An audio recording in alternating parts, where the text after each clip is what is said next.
Assalamualaikum warahmatullahi wabarakatuh. Selamat pagi Bapak dan Ibu sekalian. Nama saya Aryo Gundun Wijoyo, mahasiswa Ilmu Komunikasi Universitas Pembangunan Nasional Veteran Jakarta dengan NIM 23104110076. Kali ini saya berdiri di hadapan Bapak dan Ibu sekalian untuk memperkenalkan dan menjelaskan sedikit tentang digital streaming platform yang kami generasi muda menggunakannya dalam kehidupan sehari-hari. Digital streaming platform adalah platform yang kita gunakan untuk streaming lagu, film, radio, dan lain sebagainya. Yang pertama akan saya bahas di sini adalah Spotify. Sebenarnya masih banyak lagi platform-platform lain yang bisa kita gunakan untuk streaming lagu, streaming podcast, tapi yang akan saya bahas ini adalah Spotify.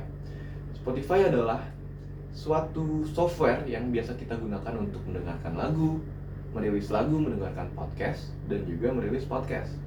Di Spotify ini kita bisa memutar lagu sebanyak yang kita mau karena tidak ada batasan. Kita juga bisa ngebuat playlist, misalkan kita ingin mendengarkan hanya lagu The Beatles untuk hari ini. Jadi kita bisa buat playlist nomor 1, 2, 3, 4, 5 sampai seterusnya lagu Beatles semua, tanpa ada gangguan lagu lain. Terus kita juga bisa mengatur dalam berapa menit lagi lagu ini akan mati. Misalkan saya ingin dalam waktu 30 menit lagu mati, maka bisa saya setting seperti itu dengan fitur sleep timer. Kita juga bisa mengkontrol kualitas audio streamingnya. Kita juga bisa mengontrol entah mau mono audio atau stereo audio. Dan masih banyak fitur lainnya yang bisa kita akses dengan berlangganan di Spotify ini.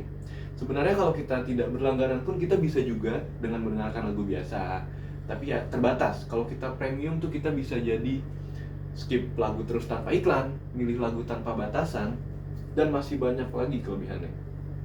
Yang kedua saya bahas di sini adalah Netflix. Netflix adalah sebuah software yang bisa kita gunakan untuk menonton film.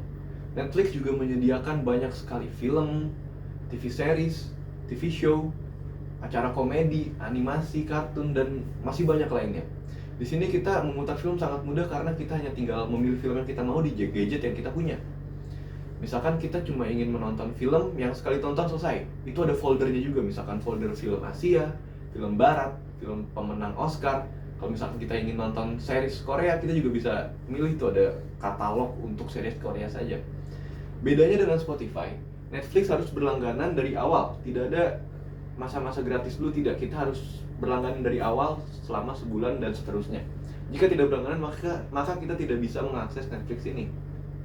Dan juga sebenarnya masih banyak lagi platform yang bisa kita gunakan untuk streaming film seperti Disney Plus, Amazon Prime, dan lain-lainnya. Yang terakhir akan saya bahas adalah radio. Berbeda dengan zaman dahulu, yang radio tuh kita harus putarnya di fisik radio itu tersebut, atau misalkan kita harus masuk mobil, masuk angkot, dan lain sebagainya. Sekarang tuh radio bisa kita akses dari gadget kita, smartphone, laptop, komputer, dan lain-lainnya semua kita bisa akses dari situ. Jadi sekarang radio bisa kita akses melalui website dan aplikasi.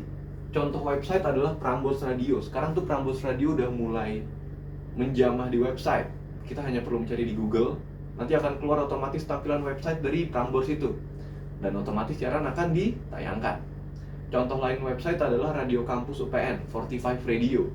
Kita tuh udah streamingnya di website, dan kita hanya perlu mencari www.45radio.com, dan kita bisa ngeliat di situ jadwal siarannya, daftar programnya, dan info-info sedikit tentang 45 Radio tersebut.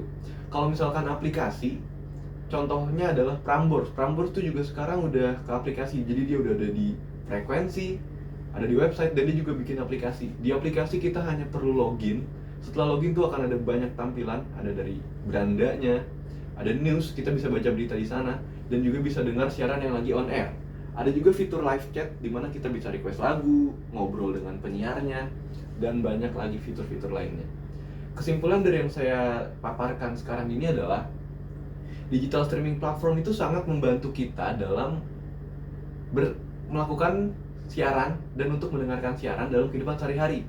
Misalkan saya ingin mendengarkan lagu, tiba-tiba tinggal buka Spotify, pasang headset, dan putar lagu dari HP.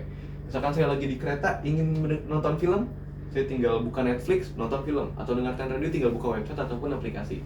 Jadi tidak ada salahnya untuk Bapak dan Ibu sekalian mulai mengadaptasikan digital streaming platform di kehidupan Bapak dan Ibu masing-masing. Sekian dari saya, Assalamualaikum warahmatullahi wabarakatuh.